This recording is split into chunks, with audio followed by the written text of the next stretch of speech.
Good morning friends, welcome to the point. I hope you are studying well and keep revising the videos that we have discussed previously. Now talking about the today's topic, it is about the Insolvency and Bankruptcy Code, which was introduced in India to speeden up the process of companies liquidation. Before IBC also there were some laws that existed which used to help in or which governed the regulations related to liquidation of companies. But they suffered from some flaws due to which government decided to introduce Insolvency and Bankruptcy Code. So we'll start with today's topic with the introduction about the topic. The Insolvency and Bankruptcy Code 2016 was launched to consolidate all the existing laws in India related to bankruptcy and insolvency. So about the existing laws which talked about bankruptcy and insolvency, one was SURFACI Act. The other was Companies Act also talked about it. The 1956 one and the 2013, both of them talked, but the provisions are not very clear, or even if there exist some provisions, there were no timelines decided to solve or close the case. So all of these were taken care of in the IBC 2016.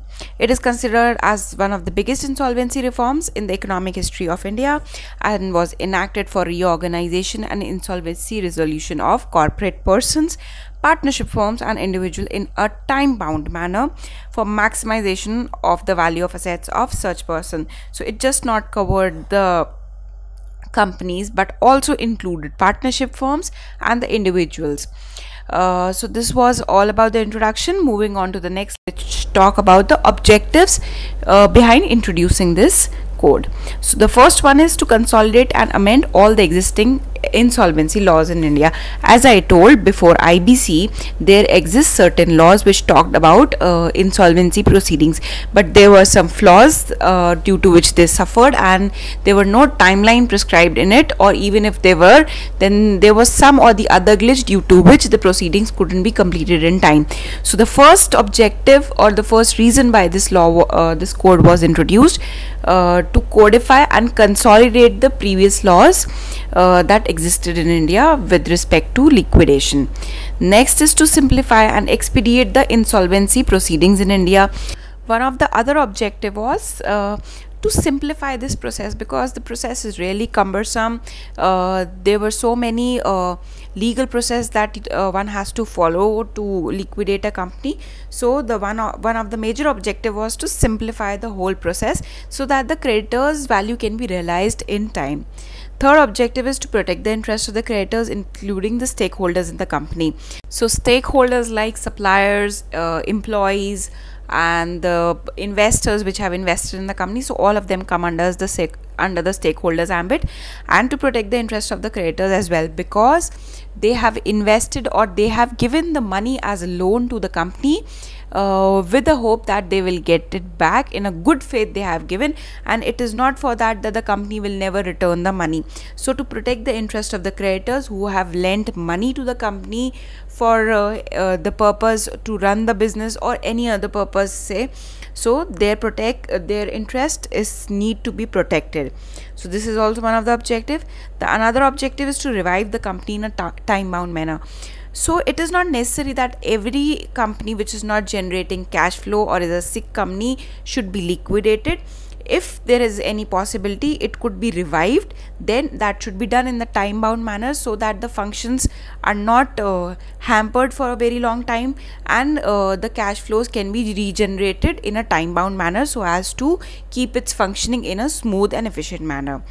The last objective is to get the necessary relief to the creditors and consequently increase the credit supply in the economy. So if you see, if the company goes into liquidation or if the company is not able to repay back its debt, so it is just not the creditor's loss, but it is the loss for the economy as whole, because the money which the creditor has given to the company is now blocked or stands blocked until the stay from the court is not removed, or the assets are not sold in the market and value realized. So all of this takes time until then that the money is not put to any productive use and stands blocked or get held in the court proceedings. So that should not be the case. So the other or the last objective is that the value should be realized soon, so that the money that is being realized can be put to some other productive use and does not stands blocked. So these were the major objectives why this code was introduced. Moving on to the next slide, which talks about the procedure to resolve the insolvency.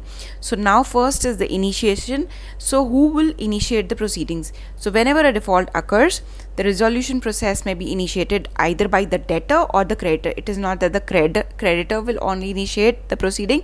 It is the debtor also, that is the person who has taken money, can also initiate the proceedings. The decision to resolve the insolvency, for that a committee will be formed, and it would consist of financial creditors who will take the decision regarding the future course of action to be taken. They may choose to revive the debt owed to them, or may sell or liquidate the assets of the debtor to repay the debts owed to them. So it is not necessary that every time the creditors will choose to liquidate the assets. They could also choose to revive the debt. So reviving the debt, in that case, they could either change the situation or the terms and conditions of the loan, or could reduce the rate of interest, or even sometimes can waive off the interest also. So it is not necessary that every time the company goes for the proceeding, the creditors will choose the liquidation of assets. No. If a decision is not taken in 180 days, the debtor's asset will go into liquidation. So the power to decide upon the future course of action with creditors lies for just 180 days. The creditors have to come to a solution or final decision as to whatever they want to do in 180 days. If they are not able to take the decision in 180 days, in order to expedite the process, the debtor's asset will go into liquidation. The next step is liquidation. If the debtors go into liquidation, an insolvency professional, that is an independent firm or a person, will be hired who would administer the liquidation process. It is not that the debtor will sell off the assets in the market, nor the creditor will get the power. It is an independent person who will be hired, who would look after the liquidation process. Proceeds from the sale of debtors' assets are distributed in already established order of precedence. So whatever the order of precedence is decided between the debtors and the creditors and amongst the committee of creditors. For example, let's suppose the financial creditors be paid first. Out of that, the secured ones, that is who has got some collateral security, will be paid first, and then comes the unsecured ones, then the employees, and then the debenture holders. So whatever the order of precedence the creditors have decided, the realized value will be paid as per that. Move on to the next slide and the last one, which talks about what are the issues that IBC is facing. So the first one is missing the deadline. So if you remember, one of the major objective for introducing IBC is that to expedite the process and to finish the proceeding in time bound manner, or the whole process of liquidation in time bound manner. But in most of the cases, it is seen that it is exceeding the deadline of 270 days which is being allotted to it. So this is one of the major issue that IBC needs to improve. The next is lack of benches and judges.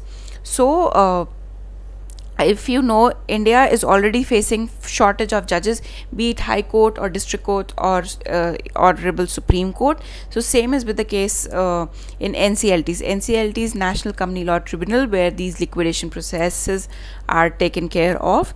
So there are shortage of NCLTs as well as the judges holding the position over there. So that is something which is a major concern. And the last one is value recovered on resolution. So for example, if the creditor has extended 100 crore loan to the debtor or the company which goes into liquidation, so it is not necessary that the creditor will realize 100% of it or even the 90% of it. If you as per the information or the statistics, the average rate of realization is 43% of the claims. So in most of the cases, near about 43%, which stands for 43 crores out of 100 crores, is realized, and rest 57% goes in vain, which is a very demotivating factors for the lenders to lend loan in the future. And also it is a loss for the economy as a whole, because the money which could be put to productive use is now blocked somewhere and it is not realized back to the creditors. So this is one of the other problem that IBC is facing, that the recovery rate is very low in case of the creditors. So friends, I have covered all the major aspects that you need to know about IBC. Please just revise the video once again. You need to remember certain things as to the deadlines and what are the objectives to which it was introduced. So friends, this is all for the today's video. Please stay fit and stay at home. Thank you so much.